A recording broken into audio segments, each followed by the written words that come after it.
Hi Year 3, I hope you're all doing well and you're staying safe and washing your hands. Miss you lots. I hope you're enjoying spending time with your family. As lots of you know, Harry Potter is also one of my favourite books. So I'm going to read chapter 2 from my copy of Harry Potter and the Philosopher's Stone. If you have your own copy and would like to follow on, you can do that. If not, you can just listen. Okay, here goes. Chapter 2, The Vanishing Glass. Nearly 10 years had passed since the Dursleys had woken up to find their nephew on the front step, but Privet Drive had hardly changed at all. The sun rose on the same tidy front gardens and lit up the brass number 4 on the Dursleys' front door. It crept into their living room, which was almost exactly the same as it had been on the nights when Mr. Dursley had seen that fretful news report about the owls. Only the photographs on the mantelpiece really showed how much time had passed. 10 years ago, there had been lots of pictures of what looked like a large pink beach ball wearing different coloured bobble hats. But Dudley Dursley was no longer a baby. And now the photographs showed a large blonde boy riding his first bicycle on a roundabout at the fair, playing a computer game with his father, being hugged and kissed by his mother. The room held no sign at all that another boy lived in the house too. Yet Harry Potter was still there, asleep at the moment, but not for long. His Aunt Petunia was awake, and it was her shrill voice which made the first noise of the day. Up! Get up now! Harry woke with a start. His aunt rapped on the door again. Up! She screeched. Harry heard her walking towards the kitchen and then the sound of the frying pan being put on the cooker. He rolled onto his back and tried to remember the dream he had been having. It had been a good one. There had been a flying motorbike in it. He had a funny feeling he'd had the same dream before. His aunt was back outside the door. Are you up yet? She demanded. Nearly, said Harry. Well, get a move on. I want you to look after the bacon. And don't you dare let it burn. I want everything perfect on Duddy's birthday. Harry groaned. What did you say? His Aunt Petunia snapped through the door. Nothing. Dudley's birthday. How could he have forgotten? Harry got slowly out of bed and started looking for socks. He found a pair under his bed, after pulling a spider off one of them, put them on. Harry was used to spiders, because the cupboard under the stairs was full of them, and that was where he slept. When he was dressed, he went down the hall into the kitchen. The table was almost hidden beneath all Dudley's birthday presents. It looked as though Dudley had got the new computer he wanted, not to mention the second television and the racing bike.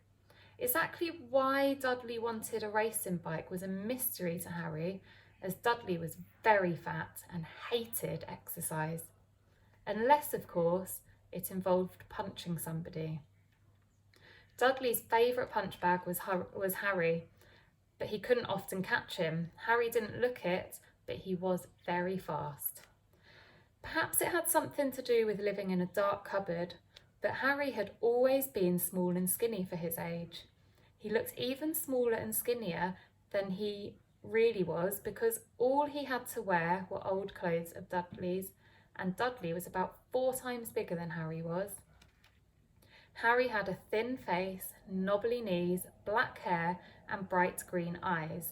He wore round glasses held together with a lot of sellotape because of all the times Dudley had punched him on the nose.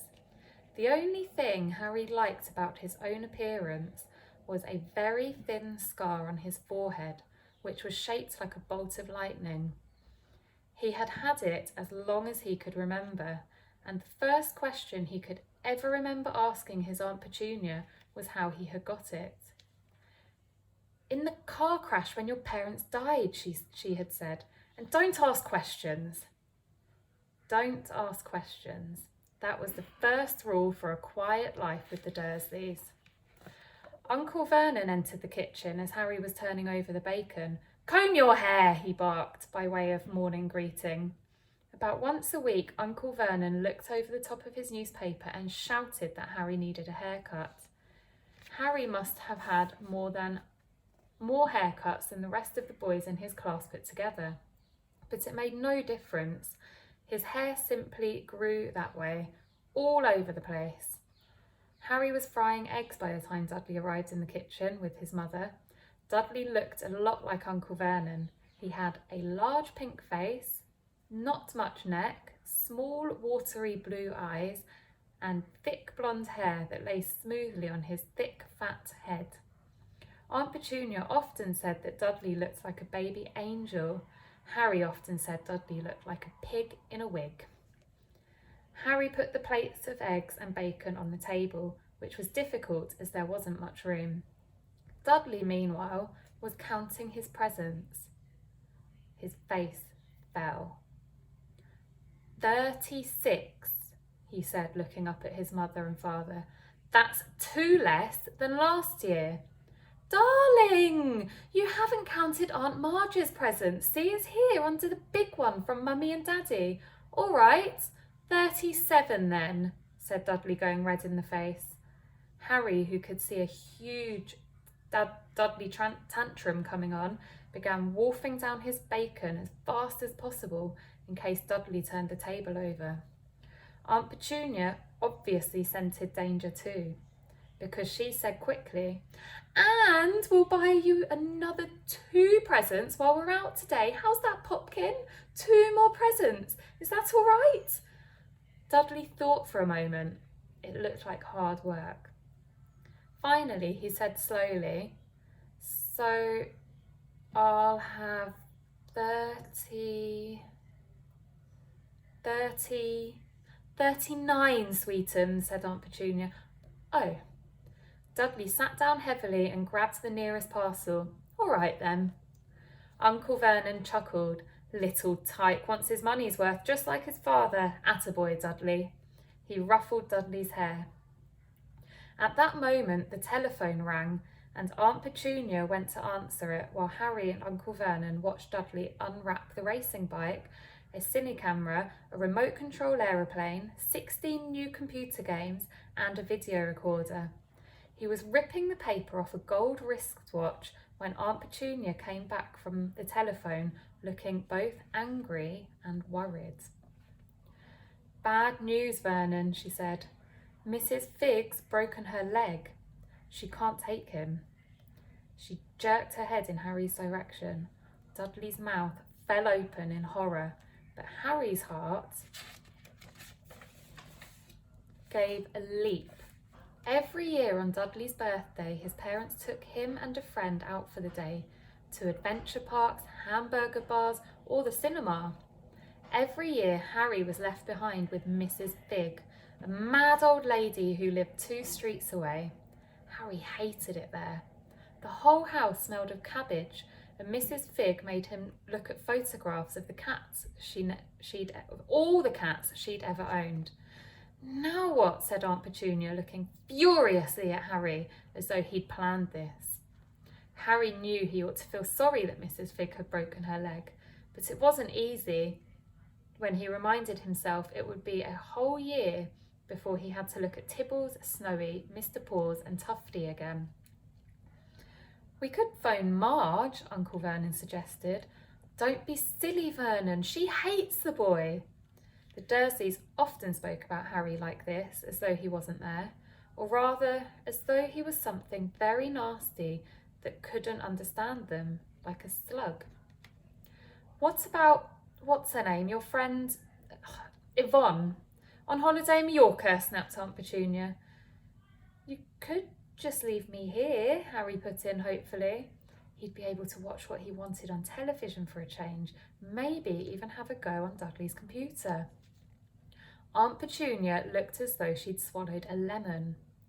"And come back and find the house in ruins," she snarled. "I won't blow up the house," said Harry, but they weren't listening. "I suppose we could take him to the zoo," said Aunt Petunia slowly. And leave him in the car? That car's new. He's not sitting in it alone. Dudley began to cry loudly. In fact, he wasn't really crying. It had been years since he'd really cried, but he knew that if he screwed up his face and wailed, his mother would give him anything he wanted.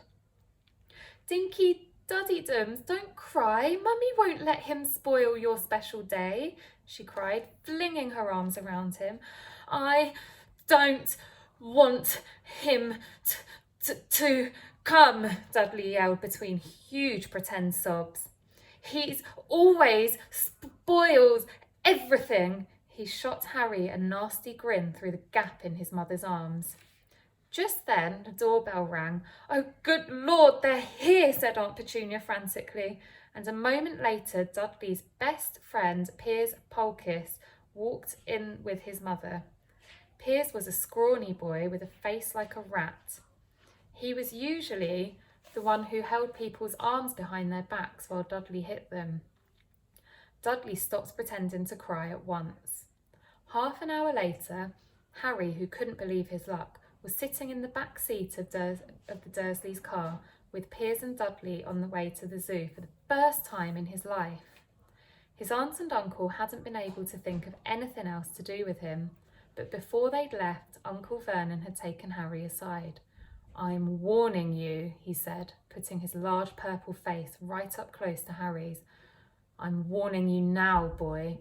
Any funny business, anything at all, and you'll be in that cupboard from now until Christmas. I'm not going to do anything, said Harry, honestly. But Uncle Vernon didn't believe him. No one ever did. The problem was, strange things often happened around Harry, and it was just no good telling the Dursleys that he didn't make them happen. Once, Aunt Petunia, tired of Harry coming back from the barber's looking as though he hadn't been at all, had taken a pair of kitchen scissors and cut his hair so short he was almost bald, except for his fringe, which she left to hide that horrible scar. Dudley had laughed himself silly at Harry, who spent a sleepless night imagining school the next day, where he was already laughed at for his baggy clothes and sellotaped glasses. Next morning, however, he had got up to find his hair exactly as it had been before Aunt Petunia had sheared it off. He had been given a week in his cupboard for this, even though he tried to explain that he couldn't explain how it had grown back so quickly. Another time, Aunt Petunia had been trying to force him into a revolting old jumper of Dudley's, brown with orange bobbles. The harder she tried to pull it over his head, the smaller it seemed to become, until finally it might have fitted a glove puppet, but certainly wouldn't fit Harry. Aunt Petunia had decided it must have shrunk in the wash, and, to his great relief, Harry wasn't punished. On the other hand, he got into terrible trouble for being found on the roof of the school kitchens. Dudley's gang had been chasing him, as usual, as much to Harry's surprise as anyone else's. There he was, sitting on the chimney. The Dursleys had received a very angry letter from Harry's headmistress, telling them Harry had been climbing school buildings. But all he tried to do, as he shouted at Uncle Vernon through the locked door of his cupboard, was jump behind the big bins outside the kitchen doors. Harry supposed that the wind must have caught him in mid-jump. But today, nothing was going to go wrong. It was even worth being with Dudley and Piers to be spending the day somewhere that wasn't school, his cupboard, or Mrs. Fig's cabbage-smelling living room. While he drove, Uncle Vernon complained to Aunt Petunia. He liked to complain about things. People at work, Harry, the council, Harry, the bank, and Harry were just a few of his favourite subjects. This morning it was motorbikes. Roaring along like maniacs, the young hoodlums, he said, as a motorbike overtook them. I had a dream about a motorbike, said Harry, remembering suddenly. It was flying. Uncle Vernon nearly crashed into the car in front. He turned right around in his seat and yelled at Harry. his face like a gigantic beetroot with a moustache. "Motorbikes don't fly!" Dudley and Piers sniggered. "I know they don't," said Harry. "It was only a dream."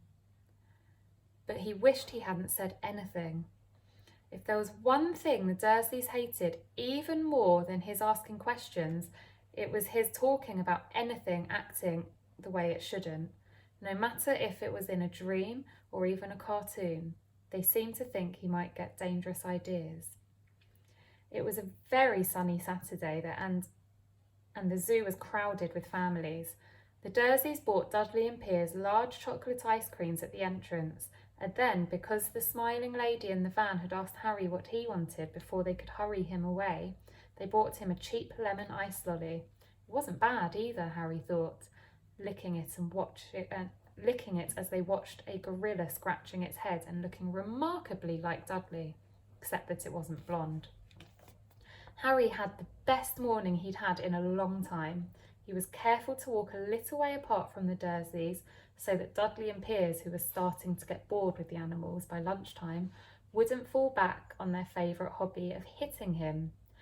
They ate in the zoo restaurant and Dudley had a tantrum because his Knickerbocker Glory wasn't big enough.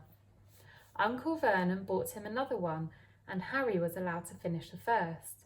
Harry felt afterwards that he should have known it was all too good to last. After lunch they went to the reptile house. It was cool and dark in there, with lit windows all along the walls. Behind the glass, all sorts of lizards and snakes were crawling and slithering over bits of wood and stone.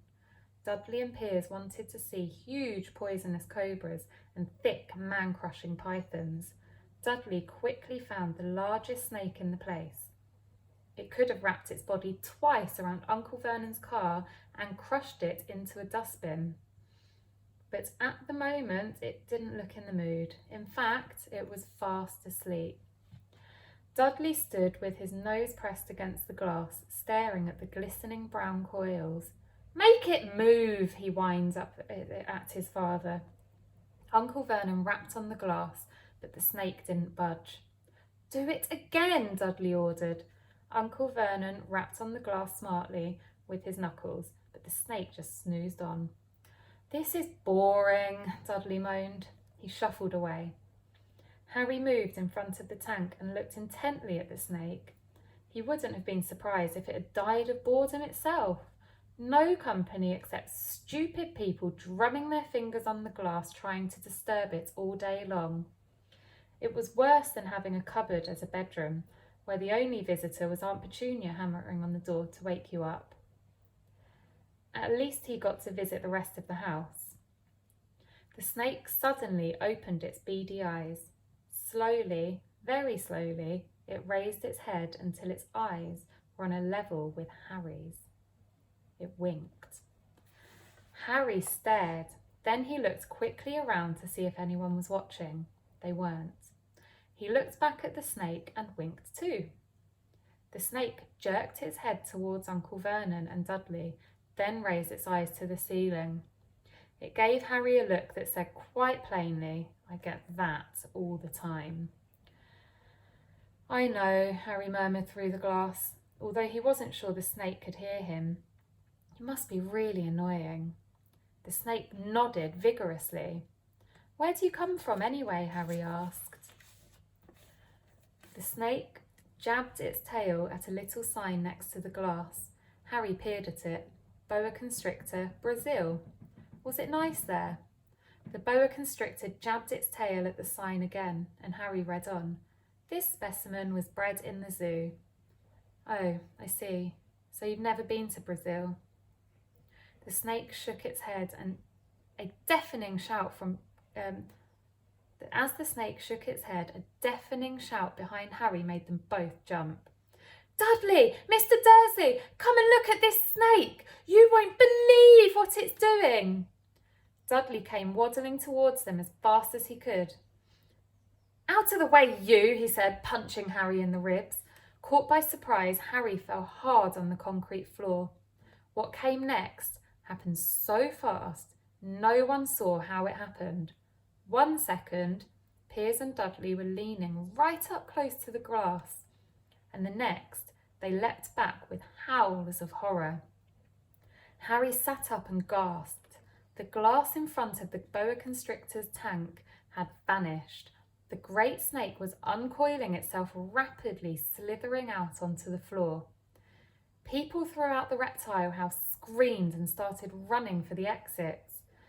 The snake had slid swiftly past him.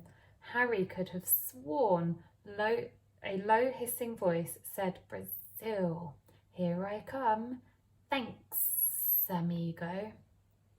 The keeper of the reptile house was in shock. "But the glass," he kept saying. "Where did the glass go?" The zoo director himself made Aunt Petunia a cup of strong, sweet tea while he apologised over and over again. Piers and Dudley could only gibber. As far as Harry had seen, the snake hadn't done anything except snap playfully at their heels as it passed by. But by the time they were back in Uncle Vernon's car, Dudley was telling them how it had nearly bitten off his leg, while Piers was swearing it had tried to squeeze him to death. But worst of all, for Harry at least, was Piers calming down enough to say, "Harry was talking to it, weren't you, Harry?" Uncle Vernon waited until Piers was safely out of the house before starting on Harry. He was so angry he could hardly speak. He managed to say, "Go. Cupboard. Stay. No meals," before he collapsed into a chair and Aunt Petunia had to run and get him a large brandy. Harry lay in his dark cupboard much later, wishing he had a watch.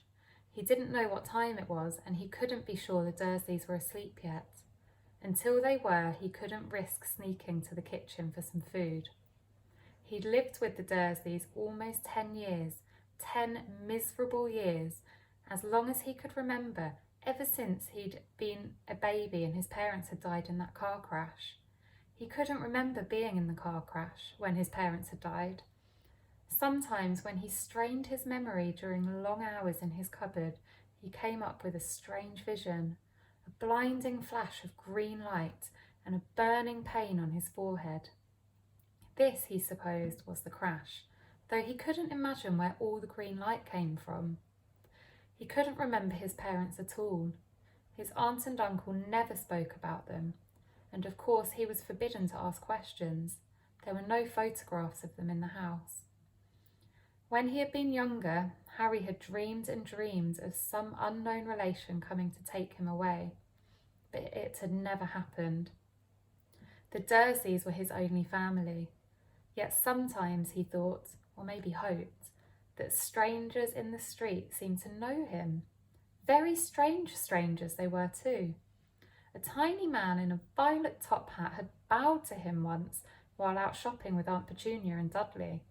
After asking Harry furiously if he knew the man, Aunt Petunia had rushed him out of the shop without buying anything.